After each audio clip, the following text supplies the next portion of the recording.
AP మండుతూనే ఉంది, ఇంకా విద్వేషాలు పెరుగుతూనే ఉన్నాయి. అటు పల్నాడు, ఇటు రాయలసీమ ఇంకా అట్టుడుకుతూనే ఉన్నాయి. అసలు ఈ స్థాయిలో దారుణాలకు కారణం ఏంటి? రోజులు గడుస్తున్న ఎందుకు పరిస్థితిలో మార్పు రావడం లేదు? ఆవేశాలు ఎందుకు చల్లారడం లేదు? ఎందుకు ఏపీలో పరిస్థితిని కట్టడి చేయడం ఎలా? పోలింగ్ రోజు మొదలైంది రావణ కష్టం. 2 రోజులైన ఇంకా కంటిన్యూ అవుతోంది. రాళ్ళు, కర్రలు, కత్తులు, తుపాకులు ఇలా ఒకటి కాదు అన్ని రకాలు వాడేస్తున్నారు. అరాచకం సృష్టిస్తూనే ఉన్నారు. ఎలాంటి పరిస్థితినైనా అరగంటలో సెటిల్ చేసే ఏపీ పోలీసులు రోజులు గడుస్తున్న పరిస్థితిని ఎందుకు అదుపులోకి తీసుకురాలేకపోతున్నారు? ఇదే ఇప్పుడు ఆన్సర్ లేని క్వశ్చన్. ఎందుకంటే ఎన్నికల ముందు డీజీపీతో మొదలు పెడితే చాలా జిల్లాల ఎస్పీలు, కలెక్టర్లను మార్చింది ఎలక్షన్ కమిషన్. మరి వారంతా ఇప్పుడు ఏం చేస్తున్నారు? మళ్ళీ చెబుతున్నాం, ఇది ఒకవైపు నుంచి మాత్రమే జరుగుతున్న దాడులు కావు. 2 పార్టీల నేతలు, కార్యకర్తలు, అనుచరులు ఇన్వాల్వ్ అయ్యారు. ఎవరు ముందు చేశారు, ఎవరు తర్వాత చేశారు అనేది పక్కన పెడితే 2 పార్టీలు ఇన్వాల్వ్ అవుతున్నారు. దొరికిన వాటిని ధ్వంసం చేస్తున్నారు, దొరికిన వారిపై దాడులు చేస్తున్నారు. మొత్తానికి పల్నాటి పౌరుషాన్ని, సీమ ప్రతాపాన్ని చూపెడుతున్నామని అనుకుంటున్నారు. అధికార పార్టీ అరాచకమని టీడీపీ, ఓటమి భయమని వైసీపీ, ఇలా ఎవరికి వారు ఒకరిపై ఒకరు విమర్శలు చేసుకుంటూనే ఉన్నారు. మాచర్ల, తాడిపత్రి, చంద్రగిరి, నరసరావుపేట 4 నియోజకవర్గాల్లో ప్రస్తుతం పరిస్థితి దారుణంగా ఉంది. మొదట నరసరావుపేటలో మొదలైన దారుణాలు ఆ తర్వాత ఇతర నియోజకవర్గాలకు విస్తరించారు. గొడవలు జరిగాయి ఓకే, కానీ 2 రోజులైనా ఎందుకు కట్టడి కావడం లేదనేది మెయిన్ క్వశ్చన్. నిన్న తిరుపతిలో పద్మావతి యూనివర్సిటీ దగ్గర చూస్తే టీడీపీ నేతలు భారీగా గుమిగూడారు. క్షణాల్లో అక్కడ పరిస్థితి హింసాత్మకంగా మారింది. కానీ కేంద్ర బలగాలు సరిగ్గా 4 గంటే 4 నిమిషాల్లో సిచ్యువేషన్ పూర్తిగా కంట్రోల్ చేశారు. ఆ ప్రాంతంలో ఒక్క ఆందోళనకారిని ఉండనివ్వకుండా మొత్తం క్లియర్ చేశారు. లాఠీచార్జ్ చేశారా, వాళ్ళని చెదరగొట్టారా, ఏమైనా చేసి అక్కడ నుంచి క్లియర్ చేశారు. కానీ నియోజకవర్గాల్లో ఆ పరిస్థితి ఎందుకు కనిపించడం లేదు?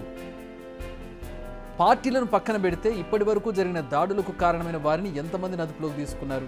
అసలు ఎన్నికల ముందు ఇలా దాడులు చేస్తారని అనుమానం ఉన్న వారిలో ఎంతమందిని బైండ్ ఓవర్ చేశారు? దాడులు జరుగుతాయని ఇంటెలిజెన్స్ సమాచారం ఇవ్వలేదా? ఇంటెలిజెన్స్ ఏమైనా ఫెయిల్ అయిందా? ఇచ్చినా పట్టించుకోలేదా? పోనీ దాడులు జరిగాయి, వీటికి కారణమైన వారిని ఇంతవరకు ఎందుకు గుర్తించడం లేదు? గుర్తిస్తే ఎందుకు అరెస్ట్ చేయడం లేదు? అరెస్టులు ఎందుకు చూపించడం లేదు? అసలు ఏపీలో పోలీసులు ఉన్నారా? ఇక్కడ ఏపీ పోలీసుల సామర్థ్యంపై ఎలాంటి అనుమానం లేదు, కానీ ఆ సామర్థ్యాన్ని ఎందుకు ఉపయోగించడం లేదనేదే ప్రధానమైనటువంటి ప్రశ్న. నెక్స్ట్, రాజకీయ నేతల విషయానికి వద్దాం. ఇక్కడ మంటల్లో చలి కాచుకోవాలన్న తపనే తప్ప ఆ మంటలను ఆపాలన్న ఆలోచన ఏ ఒక్క రాజకీయ పార్టీ నేతలో కనిపించడం లేదు. వారి కామెంట్స్ని చూస్తుంటే నవ్వాలో ఏడవాలో అర్థం కావడం లేదు. సామాజిక వర్గాలను లాగుతున్నారు, సొంత వర్గాలను మరింత రెచ్చగొడుతూ ఉన్నారు. ఈ రెచ్చిపోయినటువంటి వాళ్ళు వెళ్ళి దాడుల్లో పాల్గొంటున్నారు. వారి కామెంట్స్ చూస్తుంటే వివాదం మరింత పెద్దగా మార్చాలన్న ఆలోచన తప్ప సద్దు మణిగించి శాంతించాలన్న థాట్ వాళ్ళలో కనబడడం లేదు. కావాలంటే అటు వైసీపీ కావచ్చు, ఇటు టీడీపీ కావచ్చు, అయితే ట్వీట్స్ లేదంటే లెటర్స్, మరి కాదంటే మీడియా ముందుకు వచ్చి మాట్లాడడం. ఇలా మీడియం ఏదైనా కావచ్చు, కాస్త సంయమనం పాటించండి అన్న మాట వారి నోటి నుంచి వచ్చిందా?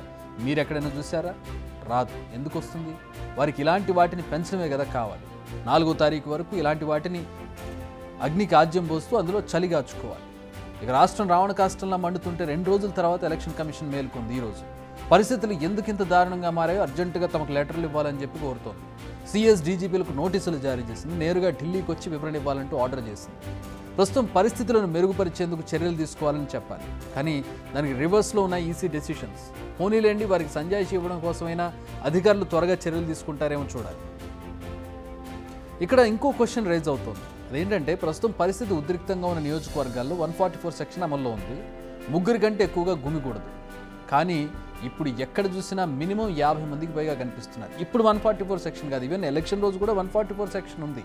ఎక్కడ 4 గుమికూడకూడదు అన్నటువంటి పరిస్థితి ఉంది. కానీ 100 మంది కర్రలు, రాడ్లు పట్టుకొని గుమికూడినటువంటి పరిస్థితి చాలా దగ్గర చూసాం.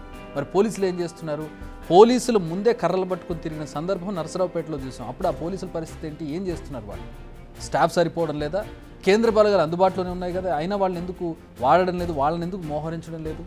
మొత్తంగా చూస్తే అధికారులు, పోలీసులు నిర్లక్ష్యం, రాజకీయ నేతల స్వార్థపూరిత రాజకీయం, కొన్ని వర్గాల ప్రజల మధ్య ఉన్న వైషమ్యాలు, అంటే పాత కక్షలు కూడా కావచ్చు, ఇవన్నీ కలిసి ఇప్పుడు ఏపీని రావణ కాష్టంగా మార్చాయి. అసలు ఏపీ ఇమేజ్ దేశం మొత్తం చూస్తుంది. అసలు ఏపీలో ఏం జరుగుతుంది అనేది విజువల్స్ అన్ని ఇప్పుడు వచ్చిన సోషల్ మీడియాతో ఏపీలో పలానా విజువల్ రాగానే మొత్తం సోషల్ మీడియాలో వైరల్ అవుతున్నటువంటి పరిస్థితి.